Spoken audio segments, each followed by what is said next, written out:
So hello and welcome, आप सभी लोगों का बहुत बहुत स्वागत इस ई पाठशाला की वीडियो लेक्चर सीरीज में। दोस्तों, मेरा नाम विजय है। आप ई पाठशाला के वीडियो लेक्चर सीरीज में 2023 और 24 के हिसाब से वीडियो लेक्चर सीरीज देख रहे हैं और फाइनली आज हम पार्ट करने जा रहे हैं तीसरा, और चैप्टर का नाम है किंगशिप, कास्ट, क्लास और हिंदी में से बोलते हैं बंधुत्व, जाति, वर्ग। यानी कि 2023-24 के हिसाब से वीडियो लेक्चर सीरीज का पहला पार्ट। मैं आपको बता दूं कि क्लास 12 की हिस्ट्री का सबसे टफ चैप्टर अगर कोई है तो वो तीसरा चैप्टर है, और उसके बाद उसके साथ साथ एक हमारा 9 चैप्टर है। तो ये जरूर आपने याद रखना है कि थर्ड चैप्टर की कुछ बेसिक चीजें समझनी पड़ेगी, जब ही जाके आपको पूरा चैप्टर समझ में आएगा। क्योंकि थर्ड चैप्टर के अंदर पूरी तरीके से महाभारत के थीम स्टोरी को कहीं ना कहीं मद्देनजर रखते हुए पूरा चैप्टर आपको बताने की कोशिश करी गई है। तो मैं क्या कहने की कोशिश कर रहा हूँ, आपको थोड़ा सा मुझे आउटलुक देना पड़ेगा, बताना पड़ेगा महाभारत के बारे में। जिस भी किसी स्टूडेंट ने महाभारत नहीं देखी है तो शॉर्ट में वो 2 से 3 मिनट में समझ जाएगा कि इस पूरे चैप्टर के लैंड डिस्प्यूट को लेकर महाभारत की कहानी क्यों बताई गई है, एंड देन उसके बाद किस तरीके से पूरे चैप्टर को उससे रिलेट करा गया है। तो वीडियो की शुरुआत कुछ यहाँ से होगी। आपको एपी फैमिली टेलीग्राम अकाउंट पे नोट्स चाहिए, so you can join with us, और अदरवाइज mypathshala.com वेबसाइट है जहां आपको सारी चीज़ें मिल जाती है। ई पाठशाला हमारा टेलीग्राम अकाउंट के साथ साथ कहीं ना कहीं हमारा इंस्टाग्राम अकाउंट भी है, सो यू कैन वॉच। अब दोस्तों, शुरुआती समय में ऐसा बताया जाता है कि अभी तक आपने जो हिस्ट्री पढ़ी, आपने हिस्ट्री पढ़ी फर्स्ट चैप्टर की, सेकेंड चैप्टर की हिस्ट्री पढ़ी, आपने इस हिस्ट्री से एक चीज़ तो सीखने की कोशिश करी कि इतिहास जो हम पढ़ने की कोशिश कर रहे थे वो 0 से 600 साल पीछे और 0 से 600 साल आगे की हिस्ट्री हम लोग पढ़ रहे थे। वैसे महाभारत की अगर हम गणना करें तो कहा जाता है 0 से 900 साल पीछे जो है लगभग ये टाइम पीरियड रहा होगा। इस टाइम पीरियड पे हमें कहीं ना कहीं चीजें देखने को मिली होगी कि महाभारत जैसी घटनाएं हुई होंगी। लेकिन अब यहाँ पे ऐसा कहा जाता है कि अगर हम इस चैप्टर को पढ़ने की कोशिश करें हिस्टोरियन के थ्रू, तो textual tradition have been used by the historian to reconstruct the social history. मतलब समाज में कैसी दशा रहती होगी, समाज में किस तरीके की प्रथा रहती होगी, समाज में किस तरीके से लोग रहते होंगे, उसको समझने के लिए टेक्सुअल ट्रेडिशन बोले तो लिखित परंपराएं, मौखिक परंपराएं, इनका इस्तेमाल करके हिस्टोरियंस ने हमें समझाने की कोशिश करी होगी। इससे उन्होंने क्या समझा होगा? इससे उन्होंने समझा होगा अंडरस्टैंड द चेंजेस। उन्होंने समझा होगा कि समाज में किस तरीके से राजनीतिक और आर्थिक बदलाव हुए होंगे। उन लोगों ने समझा होगा, जो भी उन्हें टैक्स मिले होंगे, उन्होंने समझा होगा किस तरीके से लोगों के बीच में व्यवहार, बर्ताव, लोगों के प्रति मैं कह सकता हूँ काइंडनेस दिखाई देती होगी, वो समझा होगा। और दूसरी बात, उन सभी टैक्सेस से उन्होंने समझा होगा कि समाज के उस हिस्सों के अंदर किस तरीके की प्रथाएं, किस तरीके की मान्यताएं और किस तरीके से प्रेम पूजा हुआ करती होगी। तो ये सारे टेक्सुअल ट्रेडिशन से ही आते हैं, और ये शुरुआती समय में किन भाषाओं में मिले? पाली भाषाओं में मिले, तमिल में मिले, संस्कृत में मिले, तेलुगु में मिले, कहीं कहीं पे मलयालम में भी हो सकते हैं। एनसीईआरटी में बताती है कि हिस्टोरियंस ने ये सारी चीज़ें यहाँ से गैदर करी होगी, और उससे उन्होंने बताया होगा कि अर्ली सोसाइटी का समाज जो था वो कैसा था, उससे उन्होंने सोशल हिस्ट्री को क्रिएट कर दिया। अब क्योंकि मैंने जैसा आपको बताया कि हर एक इंस्क्रिप्शन जो है बहुत इंपॉर्टेंट है, हर एक इंस्क्रिप्शन को बड़ा ही ध्यान में रख के, सारी सोशल कैटेगरी को ध्यान में रख के, बड़ा ही सोच समझ के इस थर्ड चैप्टर को आपको बताने की कोशिश करी गई है। आपने समझना क्या है? आपने समझना ये है कि इस चैप्टर के अंदर कहीं कुछ गलती ना हो जाए। सोचिए, इतने साल लगे महाभारत को 1990 में आपके सामने टीवी में लाने के लिए, तो उसके पीछे बैकग्राउंड में कितने सारे लोग काम कर रहे होंगे कि किसी की भावना को ठेस ना पहुंचाया जा सके। लेकिन फिर भी आज की डेट में उसमें कमियां निकाली जाती है। कारण यह है कि अर्ली सोसाइटी का समाज कुछ दूसरे प्रकार का था, अभी कुछ दूसरे प्रकार का हो चुका है, तो थोड़ी बहुत 19-20 डिफरेंस तो हमें देखने को मिलता ही है। तो दोस्तों, सेंट्रल स्टोरी क्या है इसकी? महाभारत की सेंट्रल स्टोरी, ऐसा कहा जाता है महाभारत एक महाकाव्य जैसा है जिसमें सभी सामाजिक श्रेणी के लोग, जैसे कि जंगलों में रहने वाले, नॉर्मल लोगों के साथ रहने वाले, सभी परिस्थितियों के बारे में इसमें बताने की कोशिश करी गई है। महाभारत एक ऐसा महाकाव्य जिसमें युद्ध, जंगल, महल, बस्तियां, इन सब के बारे में बहुत अच्छी तरीके से डिस्क्राइब करने की कोशिश करी गई है। तो आप लोगों ने महाभारत नहीं देखी है तो मैं रिकमेंड करूंगा कि आप ज़रूर महाभारत देखिए, चाहे आप जिस किसी भी रिलीजन से हैं।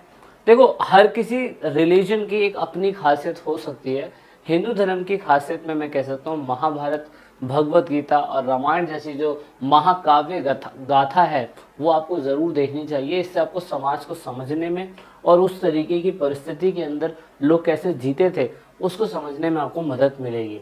तो ये इस महाभारत के अंदर दो सेक्ट यानी कि कौरव और पांडव यानी कि इनके बीच में ही, चचेरे भाइयों के बीच में ही लड़ाई दिखाई जाती है। लड़ाई थी ज़मीन के डिस्प्यूट को लेके, क्योंकि कुरुक्षेत्र यानी कि आज का आपका हरियाणा, वहाँ पे कौरव और पांडव जो है सिंगल रूलिंग फैमिली से बिलोंग करते थे। सिंगल रूलिंग फैमिली क्या होती है, जैसे कि इसका थोड़ा सा मैप दिखाने की कोशिश करी गई है। कुरु वंश से बिलोंग करते थे और कुरु वंश से बिलोंग करते करते करते करते आप धृतराष्ट्र और पांडु को समझ सकते हैं। धृतराष्ट्र क्योंकि अंधे थे इसीलिए उनके पिताजी ने, आप ये पिताजी का नाम देख रहे हैं, चलिए मैं थोड़ा सा इस पे दिखाने की कोशिश करता हूँ, आपको यहाँ ज़्यादा अच्छा दिखाई देगा और ये आपको काफ़ी अच्छी तरीके से समझ में आएगा। तो मैं थोड़ा सा इसको बताता हूँ ये है क्या, ताकि आप समझें। देखिए क्योंकि मैंने कहा चैप्टर तो आप समझ जाएंगे, चैप्टर की कोई बड़ी बात नहीं है, लेकिन अगर आप इस थीम स्टोरी को समझ नहीं पाए जो which is not mention in NCERT, तो वो आपके लिए बड़ी दिक्कत वाली बात हो सकती है। तो यहाँ पे क्या हुआ, यहाँ पे आप देख सकते हैं ये धृतराष्ट्र है, ये धृतराष्ट्र हैं और ये पांडु हैं। तो उसके दोनों भाई भाई हैं। आप जरूर ये याद रखिए, धृतराष्ट्र आपको पता है अंधे थे और पांडु जो थे थोड़े बहुत ठीक ठाक समझदार थे। पापा की प्रॉपर्टी के बाद हमेशा प्रॉपर्टी जो होती है दो भाइयों के बीच में ही मिलती है, ऑल वी नो दैट, और इसे ही हम पैटर्नली सिस्टम ही बोलते हैं और समाज में आज भी कहीं ना कहीं ऐसा देखने को मिलता है। लेकिन आज की डेट में लड़कियों को भी प्रॉपर्टी का हिस्सा मिल जाता है, पहले नहीं मिलता था पर अब मिल जाता है। अब होता क्या है कि धृतराष्ट्र के पिताजी पांडु को प्रॉपर्टी ना देते हुए धृतराष्ट्र को प्रॉपर्टी दे देते हैं, और धृतराष्ट्र के बाद क्योंकि वो अंधे थे तो यहाँ पे दुर्योधन जो थे, दुर्योधन उनके जो बेटे थे और उनके साथ उनके 99 ब्रदर्स जो थे वो पूरे की पूरी सत्ता को चलाने की कोशिश में लग जाते हैं। जबकि पांडु जो होते हैं उनके 5 बेटे होते हैं। यहाँ पे आप देख सकते हो युधिष्ठिर, भीम, अर्जुन, नकुल और सहदेव, 5 बेटे हो गए। अब अर्जुन की शादी कुंती से भी हुई थी और सुभद्रा से भी हुई थी। सुभद्रा से उनका एक बेटा अभिमन्यु हुआ था, ये आपने आई थिंक पढ़ा होगा, इतना तो समझ ही गए होंगे आप लोग। तो देखो होना ये चाहिए कि फादर ने अगर प्रॉपर्टी नहीं दी, धृतराष्ट्र ने अपने भाई पांडु को अगर प्रॉपर्टी नहीं दी, पांडु मर गए थे, पांडु के मरने के बाद चाचा का काम ये होना चाहिए कि वो उनके बेटों को एटलीस्ट उनका हिस्सा या जीवन यापन के लिए कुछ जमीनें या कुछ हिस्सा, क्योंकि देखो उनको भी तो जीवन जीना है ना। तो ऐसी प्लेस पे धृतराष्ट्र जो होता है, ये धृतराष्ट्र जो होता है, दुर्योधन पूरी तरीके से सारा कंट्रोल कर रहा होता है, क्योंकि वो बड़ा हट्टी व्यक्ति था, बड़ा ही मतलब अपने पिताजी की बातों को भी नहीं माना करता था। अगर आप क्या कहते हैं महाभारत देखेंगे तो आपको ये चीज़ें क्लियर समझ में आएगी कि ऐसा हो रहा था। तो इस सिचुएशन में होता क्या है कि दुर्योधन जो है वो अपने 5 भाइयों से वो कहता है कि मैं एक सुई की नोक जितनी ज़मीन भी नहीं दूंगा इनको, चाहे ये कुछ भी कर ले। अब ऐसे सिचुएशन में क्या होता है, ऐसे सिचुएशन में पूरी की पूरी प्रॉपर्टी चली जाती है दुर्योधन के पास। अब क्योंकि उस समय लीगल एडवाइजरी, पुलिस केस, फलाना ढिमकाना तो कुछ नहीं था, तो उस समय सबसे सुप्रीम व्यक्ति जो धरती पे उस समय क्या कहते हैं विराजमान थे, वो हमारे कृष्ण कन्हैया श्री कृष्ण जी थे। और श्री कृष्ण भगवान जो बने बाद में जाके अपने कर्मों की वजह से, वो उस समय इंद्रप्रस्थ में रह रहे होते हैं। अब इंद्रप्रस्थ के अंदर होता क्या है कि जब उनको कुरुक्षेत्र से निकाल दिया जाता है हरियाणा से, तो बेचारों को अपना जीवन यापन करने के लिए कहीं ना कहीं कुछ ना कुछ तो करने की जरूरत थी। अब ऐसी सिचुएशन में क्या होता है, ऐसी सिचुएशन में होता ये है कि ये जाते हैं श्री कृष्ण जी के पास, जो उस समय मथुरा के निवासी भी थे और ऑफ कोर्स उस समय इंद्रप्रस्थ के अंदर भी क्या कहते हैं उनकी प्रॉपर्टी और उनकी ज़मीनें जो थी देखने को मिलती है। तो इंद्रप्रस्थ का कुछ हिस्सा श्री कृष्ण जी ने कहा कि ठीक है, आप 5 भाई हैं, अपने जीवन यापन के लिए आप इंद्रप्रस्थ का कुछ हिस्सा रख लीजिए, कुछ गांव रख लीजिए, कुछ प्रॉपर्टी रख लीजिए, ताकि आपका जीवन यापन बहुत अच्छी तरीके से चल सके। अब यहाँ पे कृष्ण जी ने क्या करा कि उन्होंने बड़ा ही सोच समझ के चीज़ों को कहा कि चलो ठीक है, आपस में लड़ाई ना हो और जीवन यापन अच्छी तरीके से चले। तो इस बिहाफ पे उन्होंने मदद कर दी, जैसे कि हम एज अ फ्रेंड किसी की मदद करने की कोशिश करते हैं। और क्योंकि वैसे भी वो भगवान का रूप धरती पे थे ही, तो यहाँ पे ऑफकोर्स ये मेरे ख्याल से आए इसलिए थे कि वो पूरी तरीके से उनकी मदद कर सके। अब इंद्रप्रस्थ का हिस्सा इनको दिया जाता है, जीवन यापन इनका चल रहा होता है, लेकिन यहाँ पे दुर्योधन जो है उसको खुशी नहीं होती है। वो ये कहता है कि इंद्रप्रस्थ का हिस्सा चलो ठीक है वो मेरा नहीं था, श्री कृष्ण जी का था, उन्होंने उनको दे दिया, कोई इशू नहीं है, जीवन चला रहे, कोई इशू नहीं है। यहाँ दुर्योधन कहता है कि आप ऐसा कर लो, इसे क्रूड कीड़ा भी बोलते हैं, डाइस गेम भी कहते हैं। दुर्योधन कहता है कि आप मेरे साथ डाइस का गेम खेलो, मैं आपको जो भी प्रॉपर्टी का हिस्सा है वो मैं आपको दे दूंगा, और अगर मैं इस गेम को जीता तो मैं आपकी वाइफ, उसके बाद आपकी प्रॉपर्टी, और प्लस आपको पूरी तरीके से क्या कहते हैं 14 वर्ष का वनवास और 2 साल का अज्ञातवास झेलना पड़ेगा, अदरवाइज मैं आपको प्रॉपर्टी देने वाला नहीं हूँ। इस बिहाफ पे उन्होंने कहा कि अगर जीत जाते हैं तो मैं सारी प्रॉपर्टी दे दूंगा, और अगर हार जाते हैं तो 14 साल के बाद आपको ये सारी प्रॉपर्टी जो है मिलेगी। अब इस सिचुएशन में होता यही है, डाइस का game, all we know that. यहाँ पे चीर हरण जैसी बहुत सारी अश्लील चीजें होती हैं, जो मुझे लगता है कि समाज उस समय भी खराब था और समाज आज भी उस तरीके से ठीक नहीं है। जब दुर्योधन अपनी भाभी का चीर हरण कर रहा है और उसके बाद उनके ससुर जी भी उस समय देख रहे थे ये सारी चीजें, जैसे कि दुर्योधन के पिताजी धृतराष्ट्र थे, गंगापुत्र भीष्म थामा थे, वैसे बहुत सारे लोग उस टाइम पे अवेलेबल थे, लेकिन फिर भी उन्होंने दुर्योधन को कुछ नहीं करा। मुझे तो समझ में नहीं आया ऐसा कैसे हो गया, लेकिन ऐसा हुआ था। अब यहाँ पे होता क्या है, होता यह शर्त के मुताबिक अब इनको क्या करना पड़ता है, 14 साल का वनवास और 1 साल का अज्ञातवास, मैं 2 साल का कह रहा हूँ, 1 साल का अज्ञातवास इनको करने की जरूरत होती है। अब जब ये डाइस का गेम हार जाते हैं, दुर्योधन जीत जाते हैं, तो पेनल्टी के लिए अब इनको जाना है कहाँ पे, 14 साल के वनवास के लिए और 1 साल के अज्ञातवास के लिए। अब जब ये कर लेते हैं, ये कंप्लीट सजा कर भी लेते हैं, तो दुर्योधन का काम होता है कि वो पूरी तरीके से क्या कहते हैं इनको इनकी प्रॉपर्टी का हिस्सा दे दे, लेकिन दोस्तों मना कर देता है। अब जब वो मना कर देता है ना, तो ऐसे सिचुएशन में श्री कृष्ण के पास एज अ मीडिएटर के रूप में वो दोबारा आते हैं, और जब श्री कृष्ण के पास वो दोबारा आते हैं तो श्री कृष्ण जी कहते हैं चलो ठीक है, मैं रिक्वेस्ट करके देखता हूँ, मैं जाता हूँ, मैं पूछता हूँ उनसे कि आप ऐसा है कि प्रॉपर्टी का हिस्सा क्यों नहीं दे रहे, आप तो इन्होंने सजा भी पूरी कर ली। तो दोस्तों इसी चीज के ऊपर ना जो श्री कृष्ण जी दुर्योधन से बोलते हैं, ये श्री कृष्ण जी दुर्योधन से जो बोलते हैं, इसके ऊपर स्पेशली रश्मि रथी में एक स्पेशली चीज लिखी गई, और इतना फेमस डायलॉग है जो आशुतोष राणा ने उस टाइम पीरियड पे क्या कहते हैं अपने शब्दों में कहने की कोशिश करी है। मैं चाहूंगा कि आप सुनिए। यहाँ पे पूरी तरीके से श्री कृष्ण जी चाहते हैं कि दुर्योधन जो है उनकी सजा पूरी होने के बाद प्रॉपर्टी का हिस्सा दे दे, लेकिन दुर्योधन यहाँ पे प्रॉपर्टी का हिस्सा देता नहीं है, और उसकी वजह से महाभारत जैसा भीषण युद्ध हो जाता है। और महाभारत जैसा भीषण युद्ध के अंदर कौरव के साथ दुर्योधन, कौरव की तरफ से मतलब कौरवों की तरफ से दुर्योधन उसके 99 भाई, जबकि इसमें कर्ण भी था, और पांडव की तरफ से क्या कहते हैं युधिष्ठिर और बाकी 4 भाई और बाकी और लोग भी हमें देखने को मिलते हैं, लेकिन पांडव की तरफ से कृष्ण जी जो थे उस समय पे थे, और इसी वजह से क्या कहते हैं यहाँ पे पांडव जीत जाते हैं। अब दोस्तों अगर ऐसा कहा जाता है कि श्री कृष्ण की बात अगर उस समय दुर्योधन मान लेता तो शायद से ये युद्ध हमें देखने को नहीं मिलता। अब क्या इनके बीच में बातें हुई थी, क्या इनके बीच में वार्तालाप हुई थी, ये आपको सुनने की जरूरत है। तो मैं चाहूंगा कि आप सभी लोग रश्मि रथी का डायलॉग जरूर सुने। रश्मि रथी बहुत ही इंपॉर्टेंट चीज है जो क्लास 12th के बच्चे को पढ़नी ही चाहिए। कृष्ण के द्वारा दी गई दुर्योधन को चेतावनी जो रश्मि रथी में लिखी गई है, वो आशुतोष राणा जी ने अपनी बहुत कोमल आवाज में लोगों को समझाने की कोशिश करी है। क्लास 12th के बच्चे को जरूर ये वीडियो देखनी चाहिए। वीडियो की डिस्क्रिप्शन में मैंने लिंक दे दिया है इस वीडियो का, लेकिन मैं थोड़ी सी आपको दिखाने की कोशिश करता हूँ।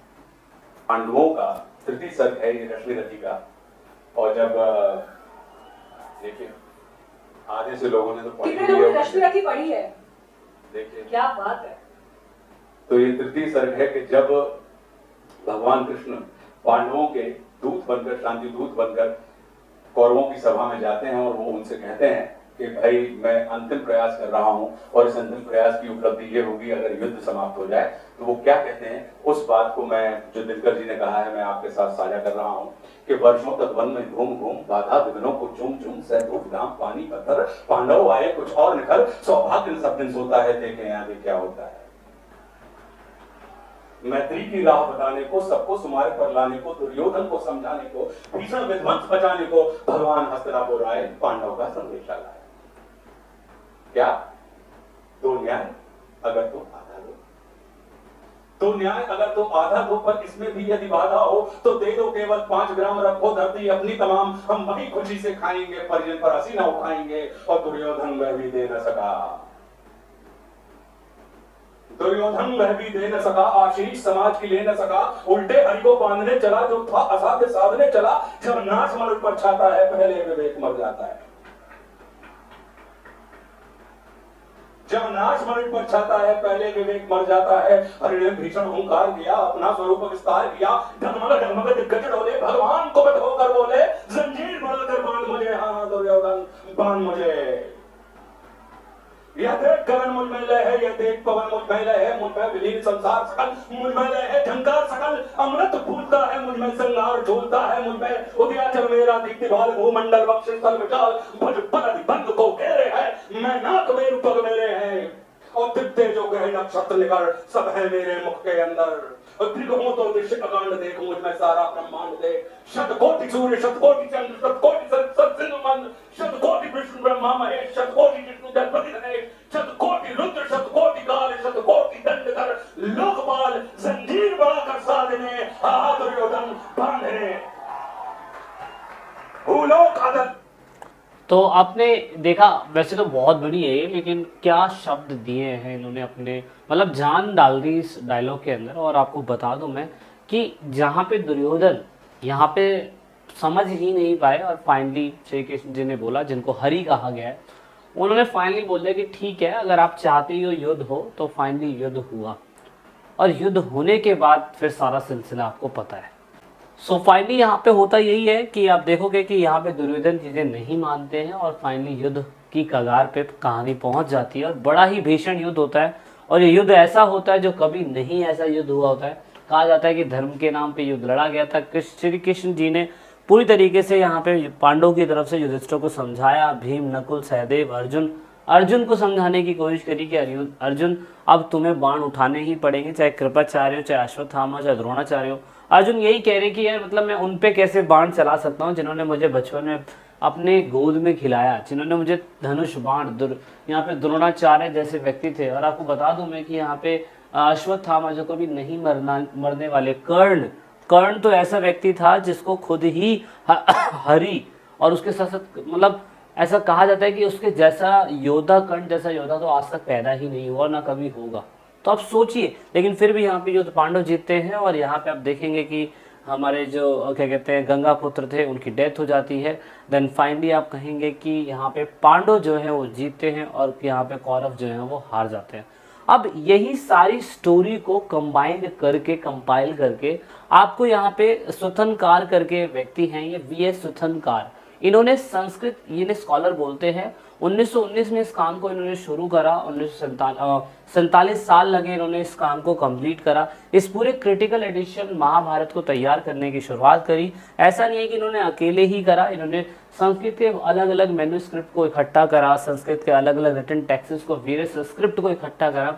और ये स्क्रिप्ट इन्हें एक ही जगह से नहीं मिली, ये स्क्रिप्ट इन्हें कश्मीर, नेपाल, केरला, तमिलनाडु इधर मिली, और बहुत सारे ऐसी जगहों पे मिली जहाँ पे मैं कह सकता हूँ कि मतलब जहाँ पे ऐसे ऐसे वेरिएशंस ऑफ पीपल रहते थे, उन्होंने भी थोड़ा थोड़ा इन लोगों को बताया। ब्राह्मण पंडितों की इनके पास टीम थी, इन्होंने सारी चीज़ों को इकट्ठा करा।